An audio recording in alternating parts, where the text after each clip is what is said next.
kung mamarapatin ninyo, nagkaroon pa ng settlement. Sinubukan niyang dalhin ito sa investigators. Tinanggihan siya ng mga investigators, dinala niya sa barangay kung saan nagkaroon sila ng amicable settlement. Nagbayad pa yung yung matanda, nagbayad pa ng 30,000 pesos doon sa damage sa kanyang 2005 Ford Link sedan. I'm surprised na 30,000 pesos pala ang halaga ng Ford Link sedan. Wala pong katotohanan yun, sir. Wag po tayo magpapogi sa media, sir. Ilan pong masasabi ko rito. Okay. Sana naman po, sir, ganito. Mabigyan niyo ako ng chance. Mali-mali po yung sinasabi niyo, sir. Hanggang ngayon wala pong binabayad sa akin kahit 5. Wala pala eh. So be it.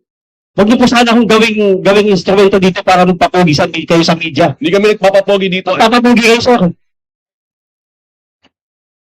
Alam mo, Corporal Suwan, kung ganyan na mga klase ng police dito, I'll be happy. The National Police Commission will be happy to dismiss these types of errant cops until our policemen understand that we cannot do this to our Filipino people. We will show you what discipline is. Any other questions? Hindi dapat tayo pumayag na gagantuhin tayo ng mga kapulisan. Matanda, babastusin. Napolcom Commissioner, babastusin. Nasaan na ba ang respeto natin dito? Corporal Suwan. Kaya wala nangyayari sa Pilipinas. Kaya nawawala ng tiwala ang taong bayan sa pulis. Gaya mo. Gawa mo. Hindi ka dapat maging pulis. Wala po katotohanan yun, sir. Hindi ko sinabi niyo. Binayaran ko kami. Hanggang ngayon, sir.